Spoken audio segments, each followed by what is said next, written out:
Oi pessoal, tudo bem com vocês? Aqui é a Carol Caetano, sejam bem-vindos ao meu canal. No vídeo de hoje estarei estreando um quadro novo por aqui, onde eu conto histórias para vocês, histórias misteriosas, relatos reais, coisas bizarras. Então eu espero que vocês gostem desse tipo de conteúdo. Inclusive, se você tiver algum caso, algum relato assombrado, algum caso misterioso, alguém da sua família, alguém que você conhece tiver, pode mandar aqui no meu e-mail, que eu vou deixar aqui na descrição aqui embaixo, que com certeza estará no meu próximo vídeo, tá bom? Então conto com vocês para me ajudar. Então, já vai adiantando para mim, se inscreva aí no canal, curte esse vídeo, mande para quantas pessoas vocês quiserem, que vai me ajudar muito, muito, muito, tá bom? É um conteúdo que eu gosto bastante, então eu acho muito interessante trazer esse tipo de vídeo para vocês. E também eu estou planejando algumas outras coisas, alguns conteúdos para trazer aqui no canal, que eu acho que vocês irão gostar. Bom, gente, sem mais enrolação, eu vou começar aqui a contar um caso bizarro, é um caso brasileiro, de um escoteiro, o Marco Aurélio. É um caso que me intriga tanto, porque eu acho que algum de vocês já devem ouvir falar sobre esse caso, né? Esse ano completa 40 anos desse caso. Então é o desaparecimento do Marco Aurélio, que foi um garoto que sumiu 40 anos atrás no Pico dos Marins, em Piquete, São Paulo. Então, vou contar aqui pra vocês, desde o começo, como tudo aconteceu, né? E é isso, gente, então acompanhem comigo. Bom, Marco Aurélio Simon era um adolescente de 15 anos na zona leste de São Paulo. Um menino alegre, franzino, comunicativo, ele era super estudioso no escotismo, no qual fazia parte do grupo de escoteiros olivetano.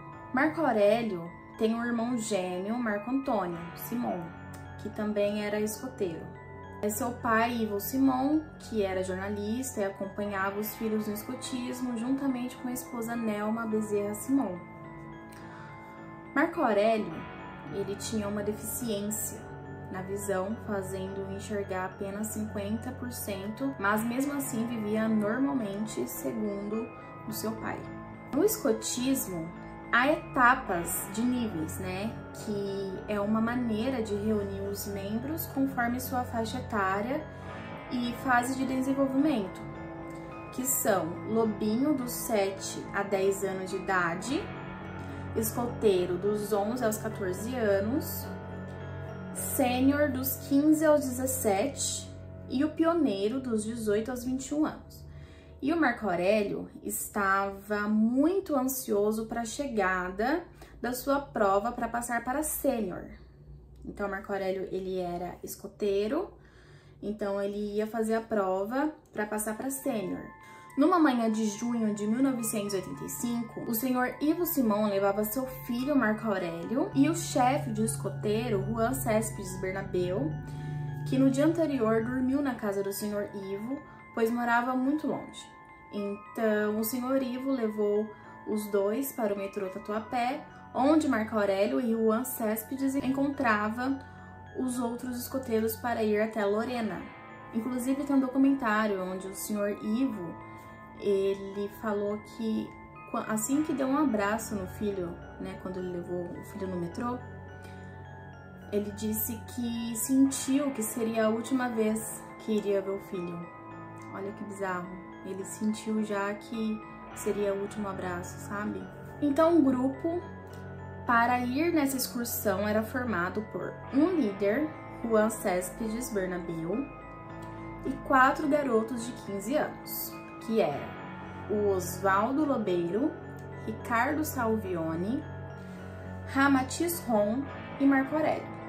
Não foi ninguém mais além deles. Chegando em Lorena, eles fazem uma viagem para Piquete. No dia seguinte, o grupo sai de Piquete rumo ao Pico dos Marins, que é mais ou menos 28 quilômetros de distância de Piquete. Então, chegando na base dos Picos dos Marins, eles fazem um acampamento na frente da casa do senhor Afonso Xavier, que é o guia que vai ajudar eles a subir esse pico. Então, o Afonso Xavier, ele morava ali por muitos anos. Então, ele conhecia muito bem o lugar. No primeiro dia, o grupo se preparava no acampamento para subir a montanha. E segundo o senhor Ivo, Marco Aurélio estava um pouco desanimado, porque tinham dado a chefia daquele evento para um outro rapaz, o Ricardo. Marco Aurélio achava que tinha mais condições de ser o chefe, então eles conversaram e passaram a chefia para o Marco Aurélio. Então, na madrugada, segundo Oswaldo Lobeiro, que era um dos escoteiros, ele não estava conseguindo dormir e dentro da barraca ele disse que estava vendo sombras passar um lado para o outro. E nisso ele abriu o zíper da barraca e saiu olhando para ver se tinha algo ali. E se deparou com uma criatura que nunca tinha visto na vida e gritou acordando todo mundo. Oswaldo disse que falou o que viu para Juan, o chefe, mas disse que era coisa da cabeça dele e ficou por isso mesmo. No dia seguinte foram fazer a excursão para a subida da serra. Já estava tudo certo para o senhor Afonso Xavier, o guia, acompanhar o grupo na subida, e Juan falava que não precisava dele subir junto. Segundo Oswaldo, o senhor Afonso alertou Juan, falando que pode ser muito perigoso a mata, que ali existe seitas, tráfego, e também pode acontecer de encontrar algum ser de outro planeta e que tem um portal lá em cima.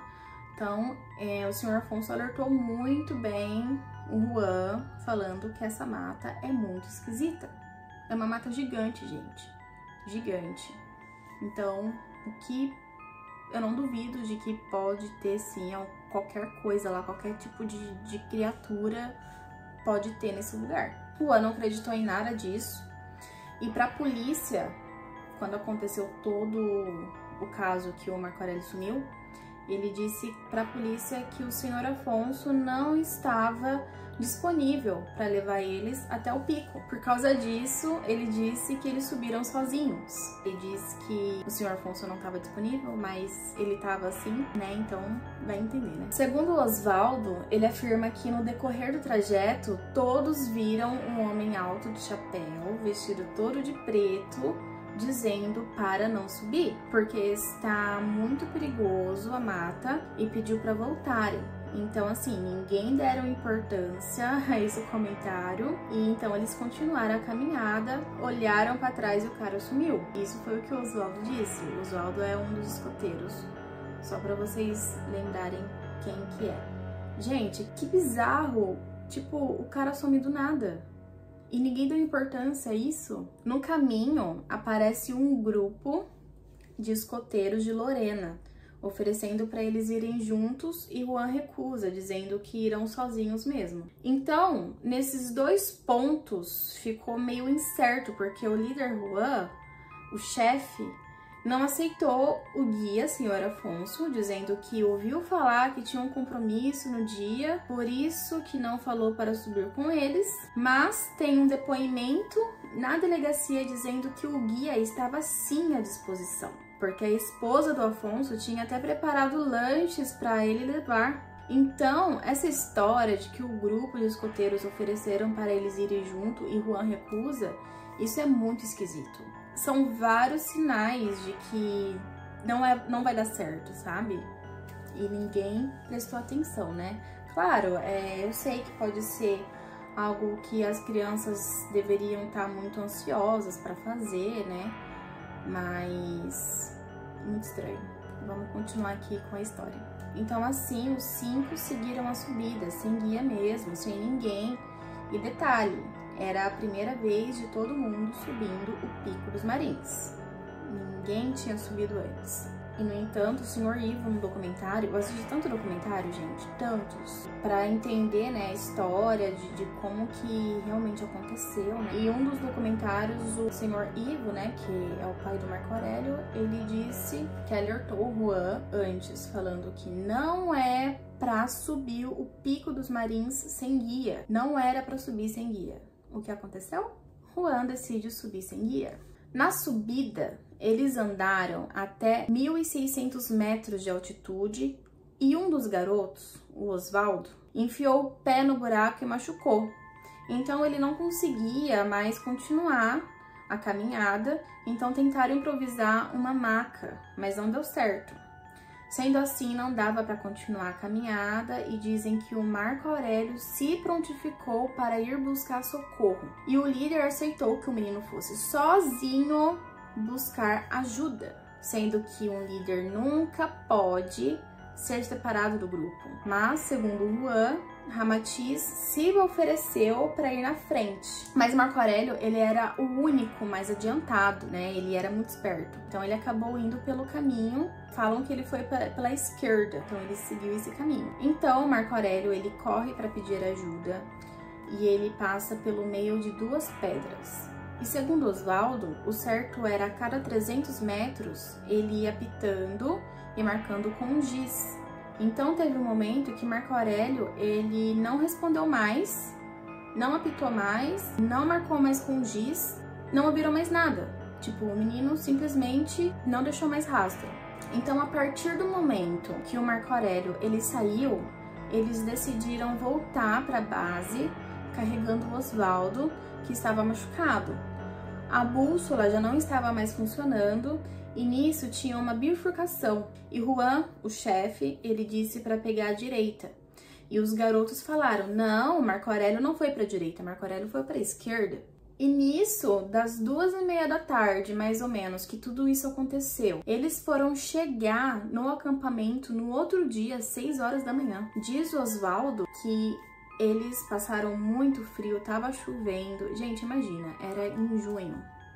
Tava chovendo, frio. Imagina uma floresta, pode acontecer, tem tudo ali, todo tipo de bicho que você imaginar. E o Osvaldo disse que eles chegaram a passar na casa de outras pessoas, mas ninguém atendia, então foi bem difícil. Então eles chegaram só às 6 horas da manhã no outro dia. E chegando no acampamento, eles viram que o Marco Aurélio não estava lá, a mochila dele estava para fora da barraca, toda revirada, e nisso os meninos perguntaram, você não vai chamar a polícia? O que você vai fazer? A gente vai voltar para piquete? O que faz, né? E o Juan disse que não iria chamar a polícia no momento, não iria fazer nada, ele iria tentar procurar o Marco Aurélio. E nesse mesmo dia, na noite, o Osvaldo, ele fala que chovia bastante naquele dia. Ele ouve alguém gritando socorro e apitando e junto uma luz enorme na mata. Não só ele, mas todos ouviram isso e viram, né? Então ele começa a gritar, falando que é o Marco Aurélio. Aí nisso ele fala que ele grita, né, pro chefe, o Juan, falando que é o Marco Aurélio, é o Marco Aurélio. E nisso o Juan, ele sai correndo para o mato e fica umas 4 horas procurando pelo Marco Aurélio lá. E mais tarde o senhor Afonso nega ter ouvido este apito, esse grito. E isso foi muito estranho. Tipo, uma coisa que todo mundo ouviu. E depois o senhor Afonso fala que não ouviu nada, né? Estranho. O Juan, ele foi até a mata procurar o Marco Aurélio, não achou mais nada. Nem apito, ninguém não ouviu mais nada. Bom, então, visto que não conseguiram encontrar o Marco Aurélio, então ele teve que acionar a polícia e falar com a família. Ele primeiro ligou pro pai do Marco Aurélio, falando que o Marco Aurélio sumiu. Era um domingo de noite e foi aí que começou a busca, uma busca intensa, onde tinha forças policiais, helicóptero, voluntário, cães, farejadores, 300 pessoas nessa busca, tinha até avião, pra vocês terem ideia. E nada, nenhuma pista, nenhuma pegada, nenhum vestígio. Parece que o menino desapareceu no ar. E assim, os dias viraram semanas, meses e anos e até hoje nenhuma resposta. Na época, Juan foi submetido, né, o chefe Juan foi submetido a um detector de mentiras, né? E a polícia não viu nada que comprometesse o chefe escoteiro. E também, segundo ele foi torturado bastante pelos policiais na época. E também o Osvaldo fala que também ele foi torturado pelos policiais para falar onde está o Marco Aurélio e eles não sabiam onde estava. Então foi bem tenso para eles também. Então 10 meses se passaram depois do desaparecimento. Teve um motorista de ônibus que jura que deu uma carona pro Marco Aurélio. Então a delegada de Piquete, na época, intimou o motorista e na conversa entrou o irmão gêmeo do Marco Aurélio, que era o Marco Antônio, que já estava combinada com a delegada e ninguém sabia que Marco Antônio iria a essa conversa. Quem sabia era apenas o senhor Ivo e a delegada, né? Então, assim que o motorista viu o Marco Antônio, ele ficou transtornado, falando que era esse menino sim que entrou no ônibus e ele não sabia que era o gêmeo do Marco Aurélio, entendeu? Então, com isso, a delegada teve a convicção de que realmente o Marco Aurélio entrou naquele ônibus. Não tem nenhuma prova. Não tem nenhuma prova de que o menino entrou no ônibus. Só o motorista viu, mas ninguém. Então, assim, fica difícil saber se realmente foi isso, sabe? E nisso, outras coisas foram acontecendo no decorrer dos anos. Videntes iam até a família falando que sabia onde estava Marco Aurélio, mas nunca dava em nada. Também surgiu a ideia que Marco Aurélio passou por meio das pedras e talvez ele tenha ido para outra dimensão, ou que foi abduzido por OVNIs, mas não existe provas nenhuma disso. O senhor Ivo, ele fala no documentário que todos os lugares que falaram que Marco Aurélio poderia estar, ou pessoas fingindo de que é o Marco Aurélio só porque gostou da história, só porque queria ter, só por causa da atenção que a pessoa teria, ele foi em todos os lugares. Ele disse que já viajou muito à procura do seu filho, mas até hoje nenhuma resposta. Nada é comprovado. Então, depois dessa busca intensa durante anos, e essa busca não levou nenhuma resposta, o caso foi arquivado em 1990. Em 2021, depois de 36 anos, o caso foi desarquivado, porque uma história surgiu em Piquete envolvendo a família do senhor Afonso. Vocês lembram? O guia que era para acompanhar eles na subida do Pico dos Marins? Então, surgiu essa história, né, envolvendo a família do senhor Afonso, e então, por causa disso, o caso foi reaberto. Uma mensagem de áudio se espalhou pelas redes sociais. Um homem não identificado conta em detalhes, em um áudio, o que poderia ter acontecido com Marco Aurélio. Então, no áudio, eu vou ler aqui para vocês o que ele falou exatamente neste áudio. Ele fala assim: a filha do senhor Afonso morreu faz 3 dias. E antes de morrer, ela contou a verdade no hospital. Ela falou que no dia o Marco Aurélio chegou pedindo socorro de noite e ela tinha um irmão que não regulava da cabeça. Diz que o tal de João, irmão dela, catou a espingarda do Afonso e matou Marco Aurélio. E depois de um tempo, acharam ele enforcado no meio do mato e o Afonso ficou tão desesperado na época que enterrou ele no quarto dele, no quarto onde ele dormia. Então vazou esse áudio que circulou por Piquete.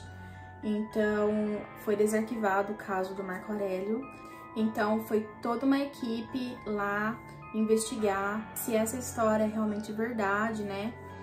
Então, o senhor Afonso, ele tinha um filho, o João, que tinha deficiência mental. O mesmo desapareceu 4 anos depois de Marco Aurélio. Muito estranho isso, gente. Primeiro Marco Aurélio, depois o tal do João, que desapareceu sem deixar rastros também. E também no documentário, eles entrevistam a filha, uma das filhas, né, do senhor Afonso. O senhor Afonso já é falecido há muitos anos.